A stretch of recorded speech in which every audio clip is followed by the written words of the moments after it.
Hi hello నమస్తే welcome to my channel. నువ్వుంటే నా జతగా సీరియల్లో నిజంగా ఇది క్లైమాక్స్కి వచ్చేస్తున్నట్టు అనిపిస్తుంది. బట్ తర్వాత డైరెక్టర్ గారు ఏం చేస్తారో తెలియదు కానీ ప్రస్తుతానికి జరగబోయే విషయాలైతే గురించి మాట్లాడుకుందాం. సో ఇక హరివర్ధన్ అయితే గన్ తీసుకొని వచ్చేసి అస్సలు పెద్ద హీరో టైప్లో వాళ్ళ కాలర్స్ పట్టుకొని వాళ్ళని గట్టిగా అడగడము, అసలు వాళ్ళని ఏంట్రా మీరు అసలుకి నా కూతుర్ని బ్రతకనివ్వరా, నా కూతురి జీవితాన్ని ఎందుకు నాశనం చేస్తున్నారు, ఎందుకు ఇలాంటి పోస్టర్స్ వేస్తున్నారు, మీరు మనుషులేనా కాదా అని చెప్పేసి చెడామడా తిట్టేస్తూ ఉన్న టైంకి ఇక మాస్టర్ గారు ఊరుకుంటారా? ఈసారి అస్సలు ఊరుకోలేదు. సో దేవా గురించి తెలుసు కాబట్టి, సార్ నేను ఒక్క మాట అయితే చెప్తున్నాను, నా కొడుకు రౌడీ అయితే అయ్యుండొచ్చు, మీ కూతురు మెడలో తాళి కట్టినది తప్పే, నేను కాదన్ను. ఆ ఒక్క విషయంలో తప్పితే నా కొడుకు రోజు బాధపడుతూనే ఉన్నాడు, ఎందుకు తన మెడలో తాళి కట్టానా, నేను చేసిన తప్పు ఇదే కదా అని చెప్పి తను బాధపడని రోజంటూ లేదు. ఒక అమ్మాయి జీవితాన్ని ఇలా పోస్టర్స్ వేసి నాశనం చేసే అంత చీప్ క్యారెక్టర్ కాదు నా కొడుకుది. సో నేను చెప్తున్నాను, నా కొడుకు అలాంటి పనులు చేయలేదంటే రేయ్ నోర్మోయిరా నువ్వు ఆపురా అన్నట్టుగా గట్టిగా అరుస్తాడనమాట హరివర్ధన్. ఇక అందరూ కూడా స్టన్ అయిపోయి చూస్తూ, నీవు అసలుకి మనిషివేనా, నీ కొడుకు నువ్వు వెనకేసుకొని వస్తున్నావు, అయినా వాడు చేయకపోతే ఇంకెవరు చేస్తారా, అయినా మీకు ఎందుకురా అసలు నా కూతురు గురించి, నా కూతురు భవిష్యత్తు ఏమైపోతుందిరా, నేను ఇప్పుడిప్పుడే కాస్త సంతోషం పడుతున్నాను, తన జీవితం బాగుపడుతుంది, ఇట్లాంటి వెధవ చేతిలో నుంచి ఒక మంచి వాడి చేతిలోకి వెళ్తుంది, తను హ్యాపీగా ఉంటుంది, సుఖంగా ఉంటుందన్న టైంలో ఎందుకురా మీరు మా జీవితాలతో ఇలా ఆడుకుంటున్నారు అని చెప్పి రా రా రా అని చెప్పేసి చాలా ఆ రా అనే పదాన్ని ఎక్కువ యూజ్ చేస్తూ ఉంటాడు. ఇక ఏం చేస్తారు పాపం, ఈయన ఆవేదన కూడా కరెక్టే కదా, ఒక అమ్మాయి జీవితం, కానీ అది నా కొడుకు చేయలేదని మాస్టర్ చెప్తున్నాడు. ఇక ఏం చేయాలో అర్థం కాక నిజంగా నేను మీకు అందరికీ ఒక వార్నింగ్ అయితే ఇస్తున్నాను. ఇప్పటి వరకు నాలో మంచితనాన్ని చూశారు, కానీ నా కూతురు జీవితంలోకి మీరు కానీ ఎంటర్ అయ్యి ఇబ్బంది పెట్టాలంటే మాత్రం నాలో ఇంకొక యాంగిల్ చూడాల్సి వస్తుంది. ఇప్పటి వరకు నేను ఏం చేయలేను అనుకుంటున్నారేమో, ఇప్పుడు కూడా ఈ గనుతో నీ కొడుకుని కాల్చి వెళ్ళిపోగలను, నాకు పెద్ద విషయం కాదు, కానీ నా కూతురు నా కూతురి దృష్టిలో నేను చెడ్డవాడి కాకూడదు. సో నా కూతురు నన్ను ఒక విలన్‌గా చూడకూడదు. జీవితాంతం నాతో మాట్లాడకుండా ఉండిపోతదేమో వీడిని ఏదన్నా చేస్తే అనే ఒకే ఒక ఉద్దేశంతో నేను వెళ్ళిపోతున్నాను. కానీ మళ్ళీ ఇట్లాంటిది గానీ రిపీట్ అయిందంటే మాత్రం చెప్తున్నాను, ఇక నేను ఎవరి గురించి ఆలోచించకుండా వీడి ప్రాణాలు తీసేస్తాను అని చెప్పేసి, అక్కడి నుంచి ఇంకొకసారి నా కూతురు జోలికి రావద్దని చెప్పి దండం పెట్టి అడుగుతున్నాను అని చెప్పేసి అక్కడి నుంచి వెళ్ళిపోతాడు. ఇక దాన్ని చూసి రాహుల్, రేయ్ మా నాన్న వదిలేశాడని అనుకుంటున్నారేమో, ఇంకొకసారి నా చెల్లెల జీవితంలోకి మీరు కానీ మీరు ఏదన్నా చేసినట్టు నాకు కానీ తెలిసిందంటే మాత్రం మా నాన్న కాదు నేనే మీ ఇంటిల్లిపాది అంతటిని కూడా తగలబెట్టేస్తాను అని చెప్పేసి అక్కడి నుంచి వెళ్ళిపోతాడనమాట. ఇక పాపం వీళ్ళు బాధతో ఏంటి అని చెప్పేసి అనుకుంటూ కామ్గా అయిపోతారు. దాని తర్వాత మిథున వచ్చేసి ఆ పోస్టర్ చూసుకుంటూ తను ఇంట్లో అడుగులు వేసుకుంటూ తనతో అంటే ఆ పోస్టర్ని ఓపెన్ చేసి తను దేవా ఉన్న ఫోటోని చూసుకుంటూ అన్ని మెమరీస్ని గుర్తు చేసుకుంటూ ఉంటుందన్నమాట. అంటే ఇది ఎవరు చేసుంటారు, అసలు ఎందుకు చేశారు అని ఆలోచిస్తూ, అది కూడా కాక దేవా తనకి బలవంతంగా తాళి కట్టింది, తనని ఇష్టపడింది, తనకి అందరూ కలిసి పెళ్లి చేసింది, ఈ పెళ్లి ఫొటోసు తనని నేను విడిచిపోను అని చెప్పేసి అలాగా మాట్లాడుకుంటున్నది, తనకు ఐ లవ్ యూ చెప్పింది, ఇవన్నీ తలుచుకుంటూ మిథున బాధపడుతూ ఉంటుంది. ఇక దేవా కూడా బయట చేరి అరుగు దగ్గర అయ్యో మిథున నా కోసం ఎంత బాధపడుతుందో ఏంటో, ఇప్పటికే నేను తనని చాలా బాధ పెట్టాను, ఇంకా ఈ పోస్టర్ చూసి మళ్ళీ అది కూడా నేనే చేశాను అనుకొని ఇంకా తను బాధపడుతూ ఉంటుందేమో, అయ్యో నేనైతే చేయలేదు కదా, సో నా వల్ల ఇప్పటికే మిథున చాలా కష్టాలు పడుతుంది, చాలా కన్నీళ్లు విడుస్తుంది, మళ్ళీ ఇది కూడా వచ్చింది అయ్యో అని చెప్పేసి అనుకుంటూ బాధపడుతూ, ఇప్పుడు నేను ఏం చేయాలి, ఎలా తనకు అర్థమయ్యేటట్టు చెప్పాలి, నేను కాదు ఇదంతా చేసింది అని చెప్పేసి, తను నన్ను అపార్థం చేసుకుంటే నేను బ్రతకలేను, తను ద్వేషించినా నేను బ్రతకలేను, ఇంకెవ్వరు ఏమనుకున్నా నాకేం పర్లేదు, ఎవరు నన్ను ద్వేషించినా పర్లేదు, ఎవరు నన్ను ఇష్టపడకపోయినా పర్లేదు, కానీ మిథున మాత్రం నన్ను ద్వేషించి నన్ను కానీ చీకొట్టిందంటే అంతకు మించిన బాధ నా జీవితంలో ఇంకొకటి ఉండదు, నేను ప్రాణాలతో బ్రతకలేను, ఎలాగైనా తనకి ఈ విషయాన్ని చెప్పాలి, నేను కాదు ఇదంతా చేసింది, ఎవరో చేస్తున్నారన్న విషయం చెప్పాలి అని చెప్పేసి ఇక్కడ వచ్చేసి దేవ అనుకుంటూ ఉంటాడు. అక్కడ వచ్చేసి మిథున వచ్చేసి తన గురించి ఆలోచిస్తూ ఇది ఎవరు చేశారు ఏంటి అని చెప్పేసి దేవా గురించి ఆలోచిస్తుంటాడు. ఇక్కడ మళ్ళీ దేవ వచ్చేసి తనను ప్రేమించిన విషయము, అలాగే తనని ఐ లవ్ యూ చెప్పిన విషయము, తనని కాపాడిన విషయం, ఇవన్నీ తలుచుకొని ఇంత ప్రేమ నాకు ఉంది తనకి ఉంది, కానీ ఏంటి మా జీవితాలు అన్నట్టుగా ఇదంతా ఏం జరుగుతుంది అన్నట్టుగా తను కూడా ఆలోచిస్తూ, సరే మిథునకి ఎలాగైనా ఫోన్ చేద్దాము, సో తనతో మాట్లాడదామని డిసైడ్ అయిపోతాడు. ఫోన్ తీసుకొని తనకి ఫోన్ చేస్తాడు. ఇక మిథున ఫోన్ తీసుకొని చూస్తూ, ఏంటి దేవా నాకు ఫోన్ చేస్తున్నాడు అని చెప్పేసి కాసేపు ఎత్తకుండా ఆలోచిస్తూ ఉంటుంది. ఇక దేవ వచ్చేసి తీసద్దా లేదా నా ఫోను, అసలు ఎందుకు తీయాలి, తీయకపోతే ఇప్పుడు పరిస్థితి ఏంటి? ఇట్లా ఆలోచిస్తూ సరే రింగ్ చేస్తూ ఉంటే మొత్తానికి తీసి హలో దేవా అని చెప్పది. ఇక దాంతో దేవా మనసు చాలా కూల్ అయిపోయి మిథున నేను నీతో మాట్లాడాలి అని చెప్పి అంటాడనమాట.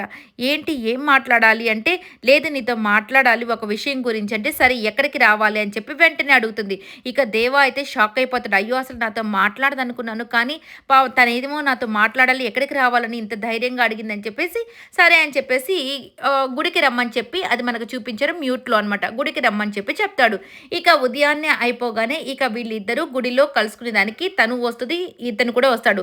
అక్కడ పంతులు గారు కొంత ఒక స్టోరీ చెప్తూ ఉంటాడనమాట.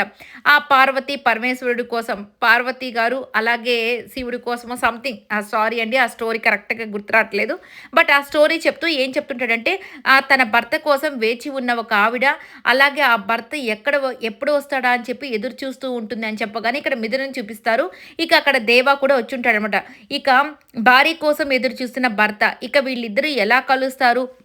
అలాగే వీళ్ళ కోసం పరితపిస్తూ ఉంటాడు. భార్య కోసం భర్త పరితపిస్తుంటాడు. భార్య భర్త కోసం పరితపిస్తూ ఉంటారు. ఇక వీళ్ళ గాలి సోకగానే వీళ్ళు ఎక్కడున్నారా అని కనిపెట్టేస్తారని ఇట్లా ఏదో ఒక స్టోరీ చెప్తూ ఉండగానే ఈ పంతులు గారు ఇక వీళ్ళిద్దరూ ఎతుకుతూ ఉంటారనమాట. తన కోసం ఇతను, ఇతని కోసం ఆమె వెతుకుతూ అక్కడ తిరుగుతూ ఉంటారు. ఇక పార్వతి గారు వచ్చేసి ఆయన కోసము ఎంతో చక్కగా రెడీ అయ్యి ఆయన కోసం ఎదురు చూస్తూ ఉంటుంది. అప్పుడే తన భర్త గాలి సోకగానే ఆమెకి పరవశం కలుగుతుంది. ఇక ఆయన్ని చూడగానే ఆయన దగ్గరికి పరిగెత్తాలనిపిస్తుంది. ఇలాగన్నీ చెప్తూ ఉండగానే ఇక వీళ్ళిద్దరూ వెతుకుతూ, వెతుకుతూ ఇద్దరు ఒకరినొకరు చూసి ఇద్దరు ఒకలాంటి సంతోషము అలాగే ముందుకు అడుగులు వేస్తూ ఇక అడుగులు వేసి ఒకరిని ఒకరు చేరుకుంటారు. సో, అని చెప్పి ఈ స్టోరీ చెప్తుండగానే ఇక వీళ్ళిద్దరు దగ్గరికి రావడంతోనే పంతులు గారు చెప్తాడు. ఇది కదా భార్యాభర్తల బంధం అంటేను. సో, ఇప్పుడు ఎందుకు ఈ ఎడబాటు అంటే, నేను నీకోసమే ఇంతగా పరితపిస్తున్నాను. నువ్వు నన్నెప్పుడు అర్థం చేసుకుని నన్ను ఎప్పుడు చేరదీసుకుంటావని నేను ఎదురు చూస్తున్నాను. అది ఎంత కాలమైనా సరే నేను నీకోసమే ఎదురు చూస్తుంటాను అని చెప్పి పంతులు గారు చెప్తూ ఉంటే ఇద్దరూ కలిసి ఆ మాటలు వింటూ సరే అని చెప్పేసి ఇక అది ఆగిపోతుంది. ఇక వీళ్ళిద్దరూ ఒకరి కళ్ళల్లో ఒకరు చూసుకుంటూ బాధపడుతూ, దిగులు పడుతూ ఏంటి దేవా ఎందుకు రమ్మన్నావు అని చెప్పి అడగగానే మిథున నేను నీతో మాట్లాడాలి అని చెప్పి సరే చెప్పు ఏంటి అసలు విషయం అంటే సారీ అని చెప్తాడు. సారీయా? సారీ ఎందుకు అనంటే లేదు మిథున అందరూ అనుకుంటున్నట్టు ఈ పోస్టర్స్ వేసింది నేనైతే కాదు ఖచ్చితంగా. నేను అలాంటి వాడిని కాదు మిథున. నువ్వు ఎంత బాధపడుతున్నావో ఇప్పటికే నా గురించి తెలుసు. బట్ ఈ పోస్టర్స్ వల్ల ఇంకా బాధపడుతుంటావని నాకు తెలుసు కాబట్టి నేను చెప్తున్నాను సారీ అంటే, ఎందుకు దేవా సారీ చెప్తున్నావు? నాకు తెలియదా నువ్వు ఇది ఇట్లాంటి పనులు చేసేవాడివి కాదని? నాకు తెలుసు నువ్వు ఇలాంటి పనులు చేయవు. అలాగే ఒక అమ్మాయిని ఇంత ఇబ్బంది పెట్టే రకానివి నువ్వు కాదు అని చెప్పగానే నిజంగా షాక్ అయిపోతాడు దేవా. ఏంటి మిథున అలా అంటున్నావు? నిజంగా ఇంకొక అమ్మాయి కానీ ఉండుంటే నన్ను ఎంత అపార్థం చేసుకొని అసలు నన్ను ఎలా తిట్టుండేది? నువ్వేంటి మిథున నన్ను ఇంత చక్కగా అర్థం చేసుకున్నావు? సో, నేను చేయలేదని నీకు తెలుసా అంటే, అవును నాకు తెలుసు. నీతో పాటు నేను ఒక 6, 7 నెలలు ఒకే గదిలో కాపురం చేసిన దాన్ని. నాకు నీ గురించి తెలీదా? నీ చుట్టూరే ఉండి ఒక వెన్నంటిలాగే నీ పక్కనే ఉండి నీ గురించి ప్రతీదీ నేను కాపాడుకుంటూ ప్రతి విషయాన్ని తెలుసుకున్నాను కదా! సో, ఇలాంటి పిచ్చి పనులు నువ్వెందుకు చేస్తావు? ఒక అమ్మాయిని ఇబ్బంది పెట్టే పనులు అస్సలు చేయవన్న విషయం నాకు బాగా తెలుసు. కాబట్టి నువ్వేం చేయలేదని నువ్వేం దిగులు పడకు. నాకు నీ మీదున్నది కోపం కాదు దేవా! ఎప్పటికైనా అర్థం చేసుకో. నాకు నీ మీద నువ్వు నన్ను అర్థం చేసుకోలేదనే ఒక బాధ మాత్రమే ఉంది కానీ నీ మీద ఎప్పుడు నేను ద్వేషపడను, ద్వేషం చూపించను. సో, జస్ట్ బాధ మాత్రమే ఉంటుంది.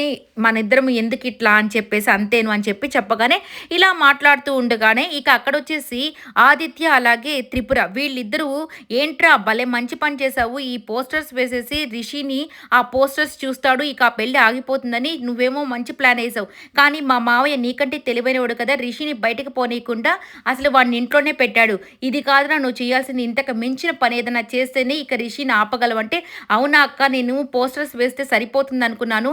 కానీ ఇప్పుడు ఏం చేయాలో అర్థం కావట్లేదంటే, ఇంకొక పెద్ద పని చేస్తేనే నువ్వు ఎట్లా కాపాడుకోగలవో నిన్ను నువ్వు కాపాడుకోవాలి. మిథునను నువ్వు దక్కించుకోవాలంటే ఇంకా మంచి ప్లాన్ అయితే వేయాలి. నువ్వు ఇలా కామ్‌గా ఉంటే సరిపోదు అని చెప్పగానే ఇక ఆదిత్యకి ఒక ప్లాన్ వస్తుంది. సరే అక్క నేను ఎందుకంటే ఇప్పుడు నేను సరే అక్క ఈ పోస్టర్స్ కాకుండా తనకి డైరెక్ట్‌గా ఫోటోస్ పంపిస్తానంటే దానివల్ల కూడా ఏమి కాదురా. ఎందుకంటే రిషికి అదే దేవా ఫ్రెండే కదా అందుకని ఎందుకు కాదక్క అంటే, మా మావయ్య ఉన్నాడు కదా! తను ఒకవేళ ఆ ఫోటోస్‌ని మార్ఫింగ్ చేసి, లేకపోతే ఏదో ఒక కారణం చెప్పాడనుకో, అతనికి మిథున లాంటి మంచి అమ్మాయిని వదులుకోవడం ఇష్టం లేక, అదంతా ఓకే అని చెప్పేసుకున్నాడనుకో, ఇక నీ చేతిలో నుంచి మిథున వెళ్ళిపోయినట్టే కదా!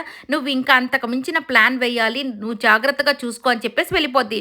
ఓహ్! అది కూడా నిజమే కదా! అని చెప్పేసి, సరే నేను అసలకి మిథున నన్ను దూరం చేస్తున్న క్యాండిడేట్ ఎవరినో వాడిని చంపేస్తే సరిపోతుంది.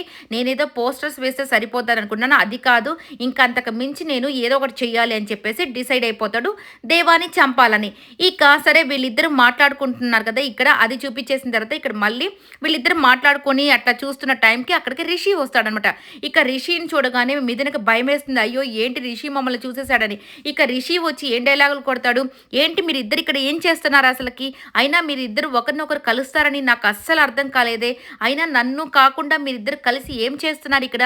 అయినా మీరేం మాట్లాడుకుంటున్నారో నాకు బాగా తెలుసు అని ఇలాంటి డైలాగులు కొట్టగానే వీళ్ళిద్దరికి ఇంకా టెన్షన్ పెరిగిపోద్ది. అంటే మా ఇద్దరి గురించి తెలిసిపోయిందేమో, మా ఇద్దరు తనే నా మెడలో తాళి కట్టిన విషయం ఇదంతా తెలిసిపోయిందని టెన్షన్ పడుతున్న టైంకి తీరా చూస్తే ఏమీ ఉండదు. నా గురించే మంచిగా చెప్పేదానికి పిలిచావు కదరా అని చెప్పి చెప్తాడు. రేపటి రోజున ఈ యొక్క ఆదిత్య అయితే రిషిని కాల్ చేస్తాడు. అలాగే కాల్ చేసిన తర్వాత ఇక దేవా వచ్చేసి మిథునకి కాల్ చేసి నన్ను కాపాడు మిథున, నేను చనిపోయే పరిస్థితిలో ఉన్నాను అని చెప్పి పాపం మిథునకి చెప్పడం, మిథున ఆల్రెడీ పెళ్లి కూతురు గెటప్‌లో పాపం రెడీ అయ్యి ఉంటుంది. ఇక మిథున కాపాడుతుందా? లేకపోతే వాళ్ళ నాన్న దాన్ని ఆపేస్తాడా ఆ అమ్మాయిని వెళ్ళకుండా? ఇక దేవా పరిస్థితి ఏమవుతుంది? ఇదంతా రిషికి తెలుస్తుందా లేదా? ఇదంతా కథ అయితే నెక్స్ట్ వీక్ అంతా మొదలవుతుందండి. మళ్ళీ మిథున, దేవా ఖచ్చితంగా కలుస్తారు. అదే సీరియల్ అండి. ఇంతవరకు కూడా మీరు లైక్ చేయకపోతే లైక్ చేయండి, షేర్ చేయండి, కమెంట్ చేయండి. సబ్స్క్రైబ్ చేసుకోవడం మాత్రం మర్చిపోకండి. Please subscribe my channel. Thank you so much for watching.